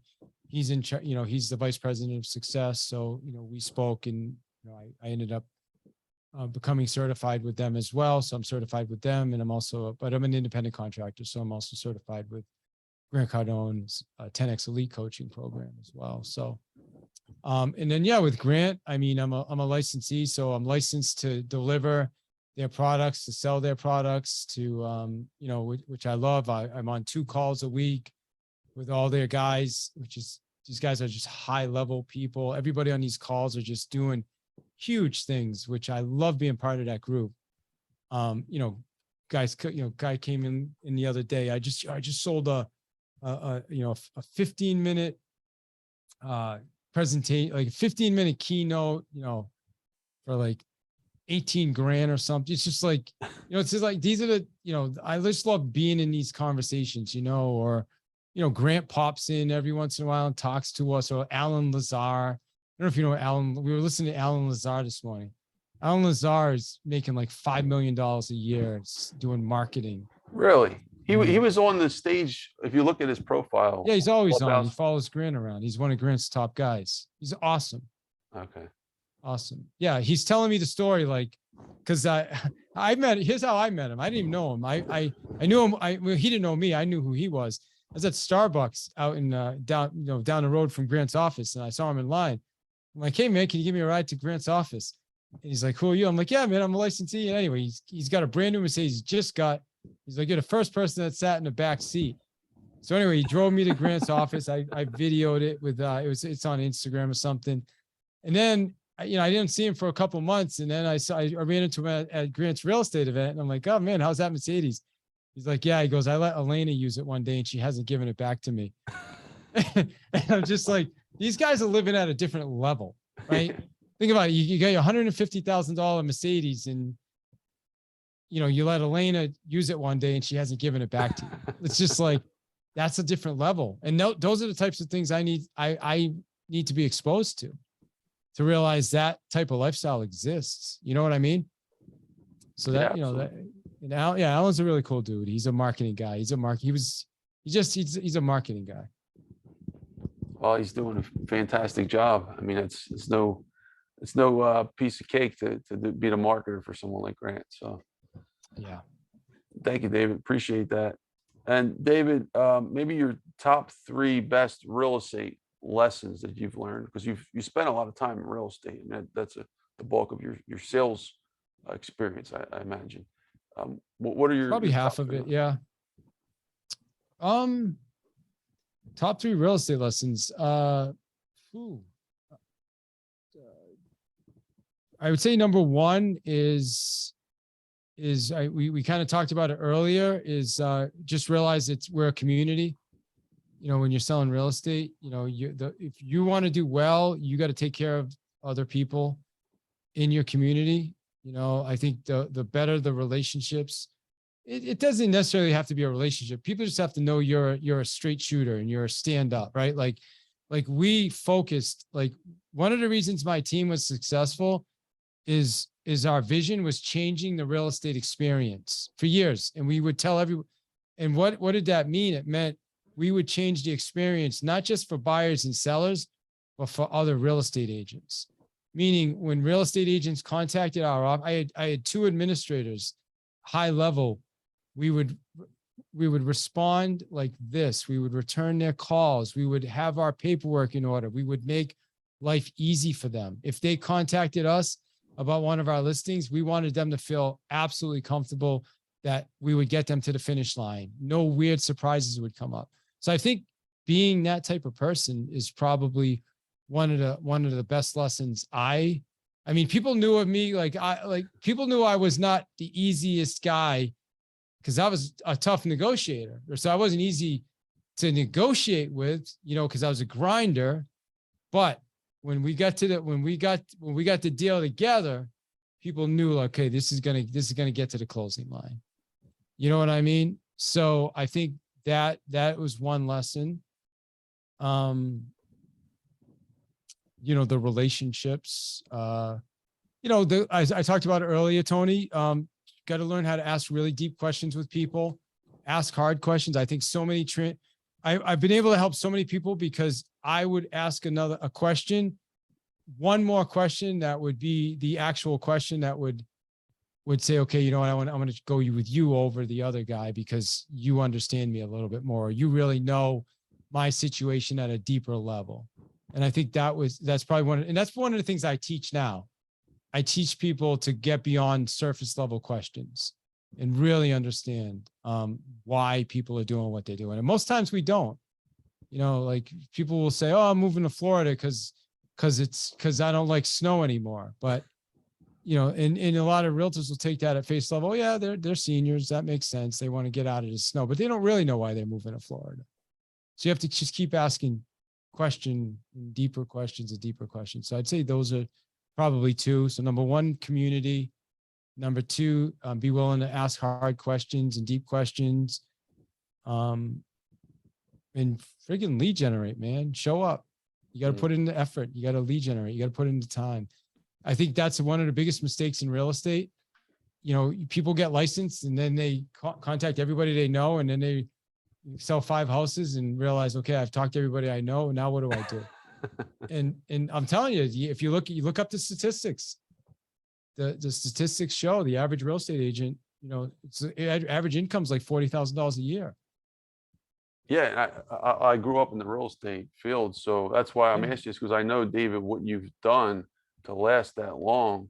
I mean, you've already beat the statistics the first few years alone. The So first you're year well I did beyond 42 that. homes. Yeah. I beat it to the first year, and we just went up from there, But yeah, I get it. It's a grind. You gotta put into work like anything else. I think those are my 3. Lead generate. I'm lucky Gary Keller taught me that early, like it's a contact sport. You got to talk to people. Thank you, David. David, next question. Why do you love Clubhouse so much? Maybe a minute or so. That's oh man, you want my honest answer, bro? I don't love Clubhouse anymore as much as I used to. I love parts of Clubhouse, but I think, yeah, I wish I'd be lying if I told you I have not been spending close to as much time on Clubhouse. Like I go into your room, I go into Breakfast with Champions a couple times, a week now. I think Clubhouse was amazing. A lot of us found it during COVID. There was nothing else to do. There was no, it created community. It created so many relationships, but I'm just being honest. I think I enjoy your room. There's parts of it, but I think as a whole, it's changed a lot. There's a lot of fake people. There's a lot of just stuff. There's a lot of unproductive stuff. And I think there's too many people, and because There's no way. Like there's people that are on there. Anytime you could go on, you'll see the same people sitting in rooms, but then saying they're multi-million. There's no friggin' way. It just doesn't add up to me. You know why I know? Because I experienced it. Because my business, when we started coming out of COVID, my business was starting to be affected by Clubhouse because I was spending too much time on there. So anyway, you got the real answer, but why do I love it? I love it. Why? The other side of that is there's parts of it I love because it created this conversation, because I'm friends with Tim Story, because I'm a Grant Cardone licensee because of it, right? Because, your space on Friday, you introduced me to Jeff Gittimer last week, right? So I think parts of it are great, but I feel like now is the time we really, I have to decide, I have to pick and choose. I'm cutting out 80% of Clubhouse, if not 90 is getting cut. I've been having this conversation with my wife, like things that I used to enjoy and I still enjoy, but it's not, someone said it the other day. I think it was this guy, Greg, that I know from Clubhouse. He said the juice is not worth the squeeze anymore. I think that's a Joe Polish quote. I don't know. Have you ever heard that before? No. Juice is not worth the squeeze. It is. And that's how I feel about Clubhouse right now. The juice has just been not worth the squeeze. And it's fine to chill out, jump in and chill. But when you're like me, yeah, anyway, there's my answer. There's my real answer. That's a beautiful answer. And actually I agree with you, David. It was absolutely amazing the first 6 months to see all that crazy stuff happening. The amount of people that were on there, we haven't seen that level since last summer, where you just had intense amount of celebrities and influencers who we haven't seen since that time, all in this different rooms and 5,000 people in the room. It was just crazy when it was first happening. Right now, as of last summer, I did what you did. I did it a year ago, though. I said, I was sensing this kind of addiction to this. I'm like, I am spending a ridiculous amount of time. I built that longest running room on Clubhouse. So right after that, because I was running rooms 6-7 days a week, and I'm like, all right, I'm not making money from this. Where am I going with this? So I had some soul searching, and that's when I landed at, all right, I'll keep the Fridays. I'll keep doing what I'm doing. I'll just do it only on Friday. And then when I partnered up with Diamond, she does her Wednesdays. I'll collaborate with her. So I'm very picky. I've been very picky, and even more the past few months. So now I'm only really in 3 rooms, unless I'm really looking for a small room. Some small rooms do have interest, but mine, Diamonds, and then Breakfast, certain rooms in Breakfast with Champions, not all. Yeah, definitely. That's it. Yeah, that's me. I mean, I like Glenn Lundy. I respect Glenn. I think Glenn's really, really good at what he does. So he does a segment. Bill Hauser. Do you know who Bill Hauser is? Yeah, Bill Hauser. Yeah, that guy's a beast. He does a segment every Wednesday at 7 a.m. I jump on, listen to that. There's segments that I do a segment every Tuesday. If you guys want to hear me, I'm on every Tuesday. Breakfast with Champions, 9:30 Eastern time AM. That's my segment. So obviously I'm on for that. But other than that, I'm not there like I used to be, man. I just can't be. It's focus. I can't, if I'm sitting in Clubhouse, I'm not making money. I'm not doing anything, you know what I mean? Productive. I used to make money on Clubhouse. But I've officially made no money on Clubhouse, but it's changed my life. Yeah, no, absolutely. And I've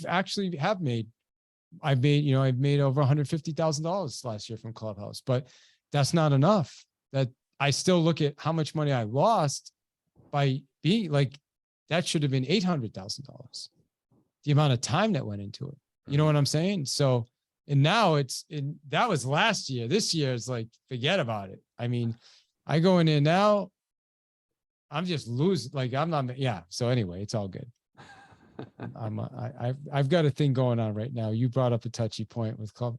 Well, yeah. I mean, I think it's a touchy point for a lot of people because a lot of people have left the app, but it's a tool, and I think it's regressing to the mean, right? This is the average. This is the level it should have been at. We just sold it at the height. Yeah, people got too comfortable with that, but the reality is it's a tool like anything. I like it because I have an opportunity to have a a stage where I can bring people to, and like I can do it in my pajamas anywhere I want. Yeah. Well, what you're That's the doing is beauty. brilliant. I mean, what you're doing is brilliant. It's brilliant. It's once a week. You know, it's at the time that works for you. People pop in. You know, what Glenn does is, you know, although Glenn's not in there. I don't know if you noticed that.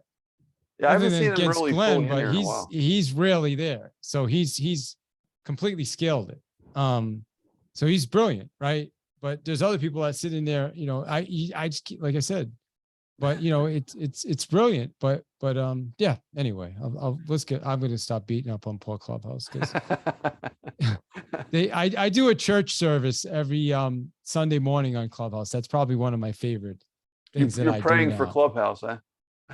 No, I just started off doing this worship thing. I wanted to share worship music, and I was super passive about it. And now it's been going on for about 5 months. We had about 50 people this week. It's slowly growing a little bit every week, and we just, you know, we talk about, you know, we do some worship music. We, you know, I got some people come up, share, you know, pray, do the word. You know, we got people asking for. It's pretty wild, actually. It's cool. So I think that's one thing that I'm enjoying, and it's like 45 minutes on Sunday mornings, and it's doing good. It's helping people, you know, helping people get connected to God and to the Word. Thank you, David. Appreciate it. David, we're going to move into the next segment, about a minute each question. I'm going to ask you template questions I've asked everyone from Les Brown to, you name it, Dr. Dennis Waitley, the founder of Reebok, et cetera. So, All right. all I thought right. you were going to say, thank you, man. We're done. Oh, I no. love you, man. All right. Well, All we're right. almost there. You know, as soon as we get through these questions, we're going to round out. So can one book change the world? Maybe 30 seconds to a minute. Can one book change the world? Yeah, if people read it, right? It depends on the book, and if people read it, you know. I'm reading Limitless right now, which is a phenomenal book. There's a lot of The Art of Impossible. I think another question is, are there any books that I think could, yeah. So I think there's a book I read years ago by Dale Carnegie, and it's called How to Stop Worrying and Start Living. Have you read that book yet? Have you heard of it? I've heard of that book, yeah. I think that book can change the world. How to Stop Worrying and Start Living, if people read it. Thank you, David. Appreciate it. Next question. What role has networking played in your life? Every role, man. It's every role. It's helped me build my podcast. It's got me right here talking to you right now. It's you know, it has me on a call with you and Jeff and Tim. You know, That's going to be great, by the way. yeah, it's got me with Tim on, you know, connected with Tim again on I think the 26th. We've got it just, yeah, it's awesome. I'm with Grant. I'll be at Grant's office October 10th and 11th, you know, with those guys. I love going to his office, and hanging out for a couple of days. I mean, it's just, yeah, I love it. It's everything, man. Oh, you get to hang out with Grant? Well, if he's around, I mean, not specifically with Grant, but Grant pops in. I mean, his office is right there. So okay. like Grant will be in his office and he'll just pop in and take over. Yeah, we're out there for a 2-day training. So. Wow. Thank you, David. Next question is, mentoring important, and who are some of your mentors? Maybe a minute. Mentoring is critical. I think who are some? I mean, I think I just named them. Tim, Grant. Yeah. Trying to think who else. I mean, Jim Rohn. Although Jim Rohn passed away years ago, I still consider him a mentor. John Maxwell. I'm a fan of John Maxwell. I think books can be mentors as well. Like I mentioned Limitless a couple of times. So 100%. Find a mentor. You know, I think find somebody that's doing what you want to do. Just figure out how you can get around them. And if they're not, like obviously Jim Rohn's case, he's passed away. So I can read his books. I can listen to his audios. I can watch his YouTube videos. He's got all this cool content that I can still get inspired by. Thank you, David. David, next question. What are your favorite financial books? Now, when I say finance, also investing, business, money books, things of that sort. What are your favorite ones, if any? Yeah, good question. My favorite financial books. I think I love to know what's on your bookshelf, by the way. Yeah, man. All kinds of stuff. Strength and leadership, Lincoln. I've got multiple Lincoln books. The Dictionary of Leadership by Jocko Willink. Exactly what to say. Bold. Financial books. I've got Kiyosaki here, Rich Dad Poor Dad. That was one I read a long time ago. I'm sure everybody's probably read this book. The Millionaire Next Door is another one that kind of helped me with money mindset. Yeah, that's a good one. There's some other ones too. There's the Millionaire Real Estate Agent. Here it is right here, The Millionaire Next Door. This one, Yeah, that's a good book. So yeah, I mean, those are some of the books that I think I've read. I'll tell you, one of the reasons I'm reading Jim Quick right now is because Jim Quick, one of the things he does is he teaches you to comprehend more so that you can read more, I guess, challenging books that would be harder to comprehend for the average person, which I am probably an average reader. So that's another reason why I'm really studying Jim, because that's what he does. He teaches memory and teaches how to use your brain. He teaches you how to learn. So that's really what I'm excited about right now. So I can learn more and get more out of books when I'm reading them. Thank you, David. Appreciate that. David, next question. Do we need money to survive? Oh, dude, you kidding me? I'm gonna steal a Zig Ziglar quote. Okay, money isn't the only thing, but it ranks right up there with oxygen. And I'll leave it at that. It is necessary, brother. It is absolutely necessary. And if you don't think so, then I'm not sure what to tell you. I'll leave it at that. How about finance? The subject of finance, is that necessary for everyone? Yeah, absolutely, man. When you say finance, what do you mean by that? The science. So not like what people commonly think finance, like funding or any of that stuff. I'm talking about the academic, the version of science where you're learning about money and all that stuff. Yeah, it's a great question. I'm not. I wouldn't probably. It's an area that I need to focus on more. Put it that way. Okay, so it's not an area that I learned a lot about or have been exposed to a lot. I've come into some money just because I've been hardworking. I've had some opportunities. But as far as that side of the finance, it's something I need to educate myself more on. So I mean, we're just getting a whole life insurance policy, like literally right now. We're putting some whole life policies in place for our kids, which we should have done 15 years ago, but better late than never, right? Absolutely. Yeah. But so you would agree that finance is necessary? Everyone should learn? Oh, I absolutely agree. It is necessary. I think, talking to somebody like you and getting around people like you that are having these types of conversations around finance, I think I wish somebody did this earlier in my life, but it's just, when you're ready, you're ready, As they say, when you're ready, the teacher appears. So tell me so I'll ask you a question. And so what's the difference between finance and like making money? Well, so that's a great question. And my first book, The Necessity of Finance, I mean, this podcast is about you, but I'll just go into it real quick.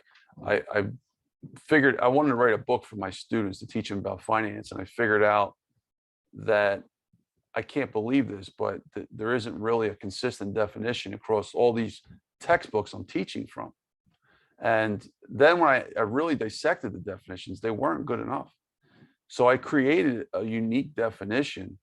And my definition, see this first book here, The Necessity of Finance, that definition, which I wind up adding a definition to economics for, having these two definitions took me on this whole quest to write these other three books. And it's the devil's in the details. They say it's so true.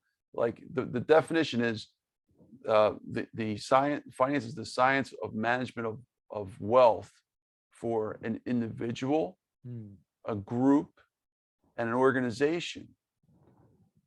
And it sounds simple, right? But here goes economics. Economics is the science of management of wealth for the management of wealth for a nation and its divisions. So think about that. Why they both have to do with managing wealth, right? But economics has to do with management of wealth for nations, countries, right? And its divisions, which means cities, states, cities like Boston or Philadelphia, managing those wealth. Why is it different? It's different because you and we can't control inflation by ourselves. We're just regular people, right? We don't know, we can't make the laws. We just operate in the framework of it. But the countries and their divisions, they make laws. They can print paper. We can't print paper. Can you print paper, David? No, right? Like we can't print paper, so we can't add more money. We don't have a money tree. They do. They can create money, right? They can create laws and all these different economic forces that can make things happen so that us people, our businesses, our groups, and our organizations have to operate in the framework of that. So even though it has to do with management of wealth, there's different dynamics going on here, which forces it to create two different sciences. So that began the basics of that. And once I figured that out, I also realized some other things, like finance doesn't have a Nobel Prize. Like we operate in the framework of, so Nobel Prize, there's 5 Nobel Prizes. The 5th one's actually a Nobel Memorial Prize. That's economics. And it was created in the 60s, but we don't have that.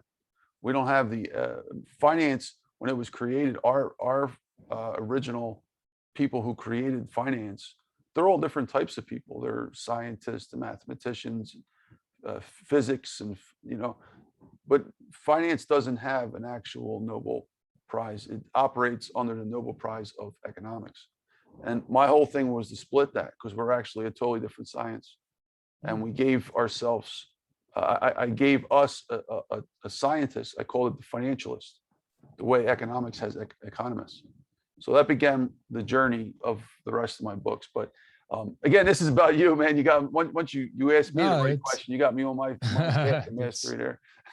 It's good, brother. I love it. Yeah, man. So, I mean, it's definitely something, that I need to, just continue to learn more about. And I am, I'm starting to understand economy and economics and all that, and inflation and all that stuff. Cause it impacts all of us. But, the other thing I would say is, it does impact us on a larger scale, but on a micro, we can actually go out. If you're really good in sales, you can go out and create your own economy,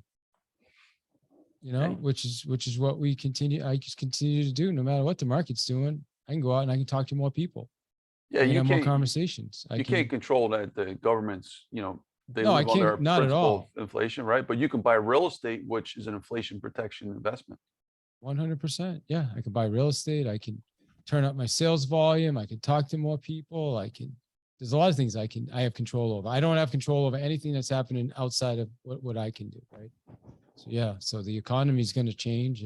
But yeah, I'll tell you, every time in our real estate business, every market shift, we grew our business because we transitioned, back in the day when they had all the foreclosures, we saw that coming. And I was speaking of networking, I was in a networking group, and I got connected with all these guys that had connections at all the banks. So before you know it, I had Wells Fargo sending me properties. I had Chase Bank sending me properties.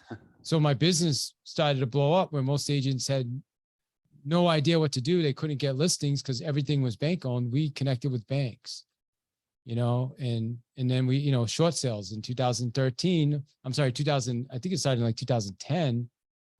Short sales, all of a sudden, all these short sales coming up. So I learned how to do short sales right away. And then all of a sudden, the city of Worcester started sending us people that were behind on their mortgages. And so it's just, we always just we need to adapt, and that's what we've always been able to do.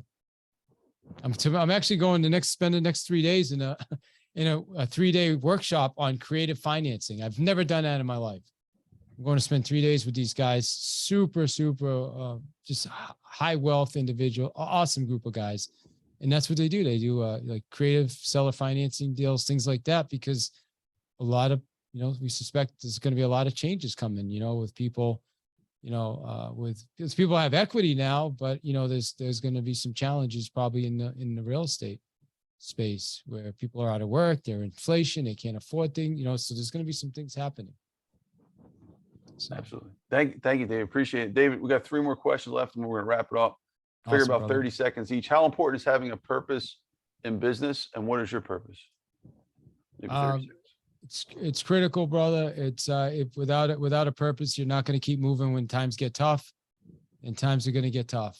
My purpose is to inspire millions of people, and I do it one at a time, or I do it 10,000 at a time. When I was on stage with Gary Keller at Mega Camp, to live the best, to realize that they can do whatever they want, man, and I do it by sharing powerful life experiences, just like I did with you today.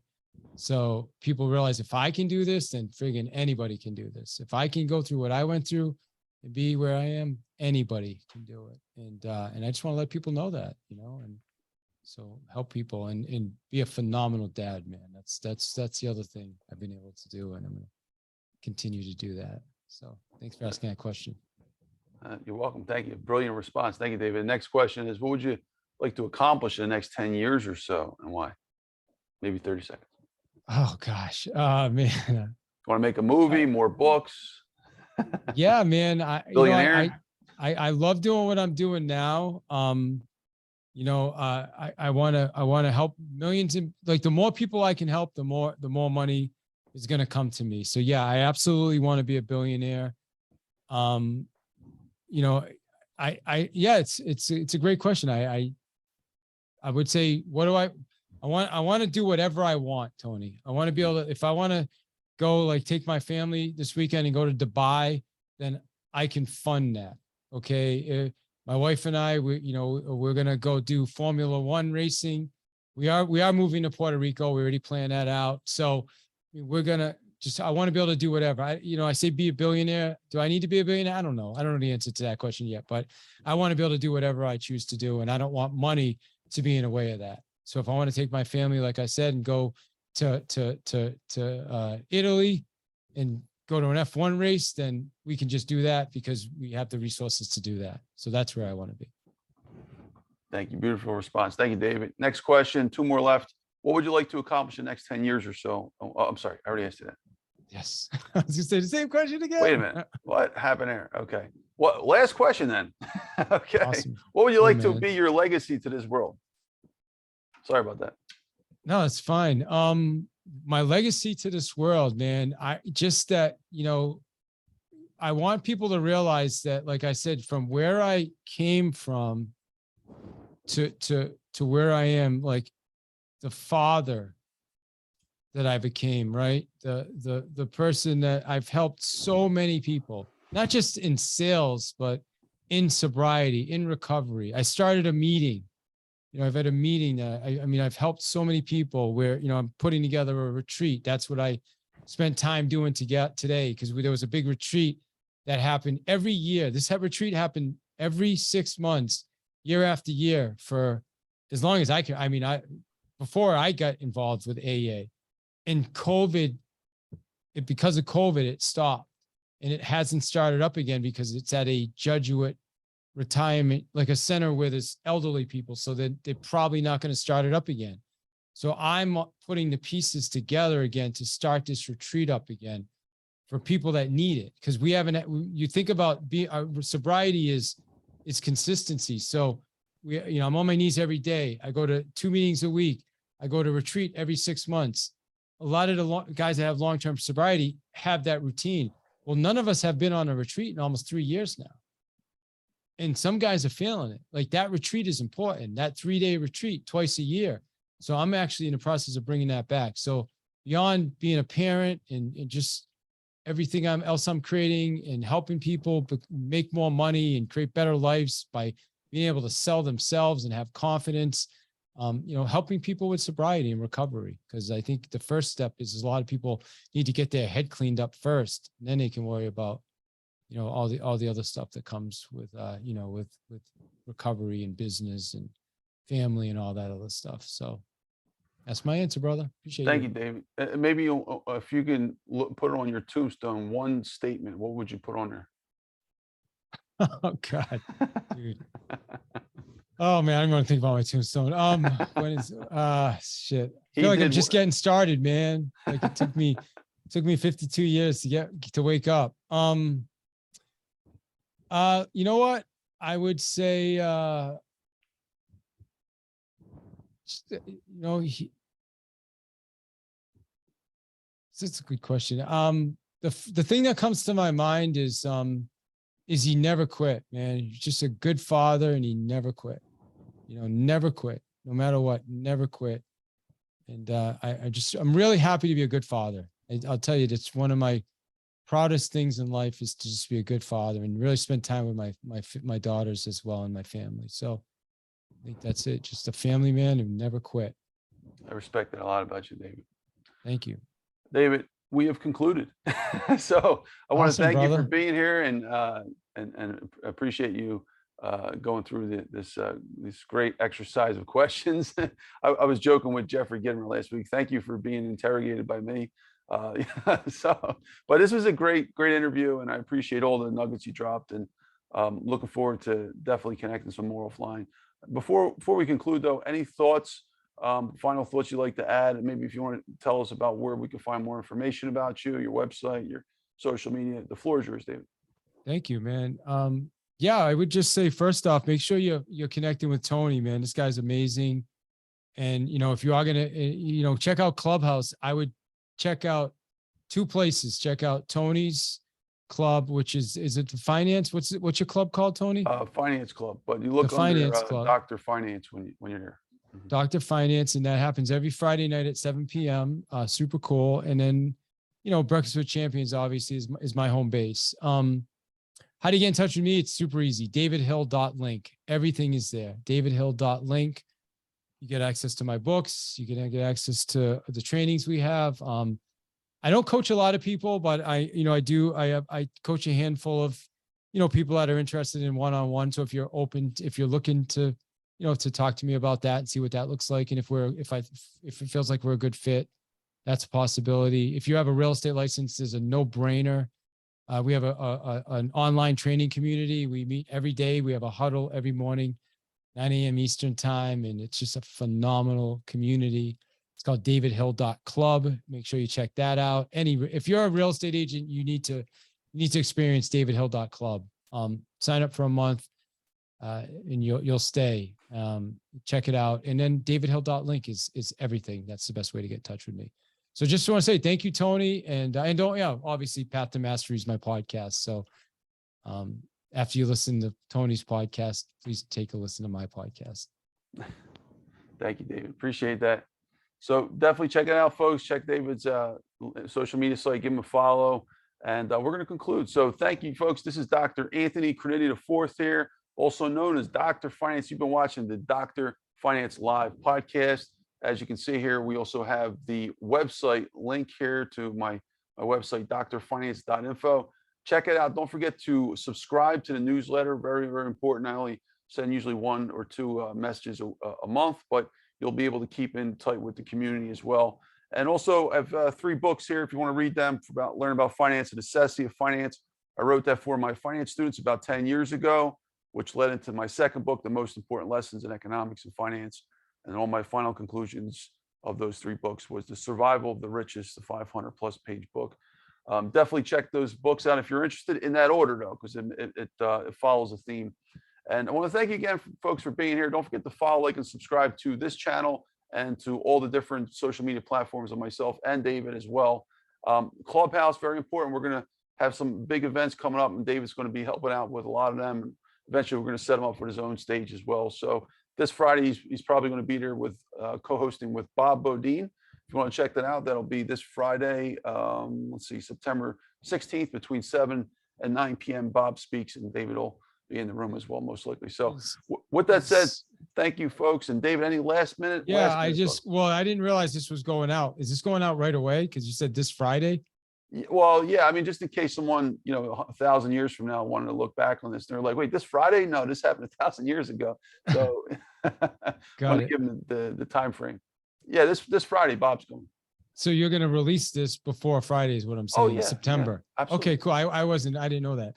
Yeah. So what I do want to let people know then is the month of September, I am riding 400 miles and I've already rode 180 miles to fight kids' cancer. It's called the Great Cycle Challenge, the Great Cycle Challenge. So if you want to donate or you're interested, I mean, so far I've raised about $1,000 and I've rode 180 miles. The goal is 400 miles and raise $2,500. So if you want to get involved with that, since I didn't realize this was coming out so soon, please go to greatcyclechallenge.com. You can get involved. You can donate. You can ride if you want. If you want to get involved in riding, you can set up your own site. You don't have to donate to mine, but if you want, help the kids, it's for an awesome cause. And I just wanted to let you guys know that too. Thank you, Tony, for letting me say that. Thank you, David. Appreciate that. All right. So thank you again, folks. Appreciate you guys. We're going to see you on the next episode. Thanks, David. Appreciate you. Bye-bye now, folks.